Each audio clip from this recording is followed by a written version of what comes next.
আসসালামু আলাইকুম প্রিয় শিক্ষার্থী বন্ধুরা, জাতীয় বিশ্ববিদ্যালয় অনার্স ভর্তি পরীক্ষায় আজকে গুরুত্বপূর্ণ কিছু সাম্প্রতিক তোমাদেরকে দেব। প্রিয় শিক্ষার্থী বন্ধুরা, এই যে 21শে পদক থেকে প্রতি বছরে কোনো না কোনো পরীক্ষাতে প্রশ্ন আসে, ঠিক আছে? 21শে পদক এবং 2025 সালে কারা কারা পাইছে এটা তোমাকে জানতে হবে। এখান থেকে একটা এমসিকিউ থাকতে পারে সাধারণ জ্ঞানে, ঠিক আছে? ভালো করে ভিডিওটা দেখো জাস্ট।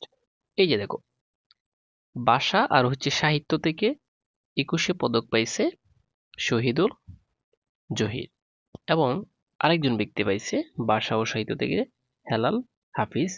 এইটা কিন্তু মোস্ট ইম্পর্টেন্ট, ওই ব্যক্তির নামটা একটু ভালো করে মনে রাখবা, ঠিক আছে? ওরা দুইজনে পাইছে কোথায় থেকে? ভাষা ও সাহিত্য থেকে। আচ্ছা, তারপরে দেখো শিক্ষা থেকে পাইছে। শিক্ষা থেকে পাইছে দেখো কে? ডক্টর নিয়াজ জামান। এই যে শিক্ষা থেকে পাইছে, একটু মানে তোমরা ছবিগুলো দেখে নাও, তাহলে একসাথে মানে মনে থাকবে যেটা, ঠিক আছে? তারপর সঙ্গীত থেকে পাইছে কি? উস্তাদ নিরোদ বরণ বড়ুয়া। এটা সঙ্গীত থেকে পাইছে, সঙ্গীত শিল্পী। আরেকজন পাইছে দেখো, ফেরদৌস আরা। এটা সঙ্গীত থেকেও পাইছে ওই ব্যক্তি। আচ্ছা, তারপর দেখো চলচ্চিত্র থেকে পাইছে। চলচ্চিত্র থেকে পাইছে আজিজুর রহমান, চলচ্চিত্র যেটাকে। তারপর সমাজ সেবা ইউসুফ চৌধুরী, সমাজ সেবা থেকে পাইছে ইউসুফ চৌধুরী। তারপর দেখো মইদুল হাসান, গবেষণা মানে গবেষণা করে বিভিন্ন কিছু গবেষণা করে না মানুষ, এই গবেষণা থেকে পাইছে তিনি।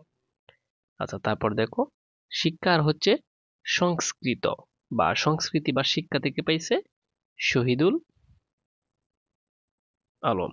তারপর দেখো এই যে মানবাধিকার ও সাংবাদিকতার থেকে পাইছে, মানে সাহসিক সাংবাদিক যারা, এরা মূলত তাদেরকে বলা হয় কি সাহসিক, ঠিক আছে? মাহমুদুর রহমান পাইছে। তারপর এই যে আরেকজন সাংবাদিক থেকে পাইছে মাহফুজ উল্লাহ। তারপর দেখো বিজ্ঞান ও প্রযুক্তি, এই যে ওই ব্যক্তিকে তোমরা অবশ্যই চেনো, মেহেদী হাসান খান। তিনি বর্তমান জগতে বিজ্ঞান ও প্রযুক্তি নিয়ে খুব গবেষণা করতেছে, এবং বিজ্ঞান ও প্রযুক্তি থেকে তিনি 21শে পদক পাইছে। তারপর দেখো রোকেয়া সুলতানা, চিত্রকলা থেকে পাইছে, মানে অনেক কিছু লেখালেখি করে, এটা আলোকচিত্র থেকে পাইছে কি নাসির আলী মামুন। প্রিয় শিক্ষার্থী বন্ধুরা, এখান থেকে একটা এমসিকিউ 100% থাকতে পারে। তোমরা এই ভিডিওটা দেখে টাইমলাইনে শেয়ার করে দেখো, এবং এই ভিডিওটা থেকে একটা এমসিকিউ কমন করতে পারে। যদি 21শে পদক থেকে আসে, তাহলে যেহেতু সাম্প্রতিক তোমাদের এমসিকিউ আসবে, তাহলে অবশ্যই আসতে পারে। আর হ্যাঁ, এরকম ভিডিও পেতে চ্যানেলটাকে সাবস্ক্রাইব করে রাখতে পারো। আর যারা আমাদের 499 টাকার কোর্সে ভর্তি হতে চাও, ভিডিওটা দেখো।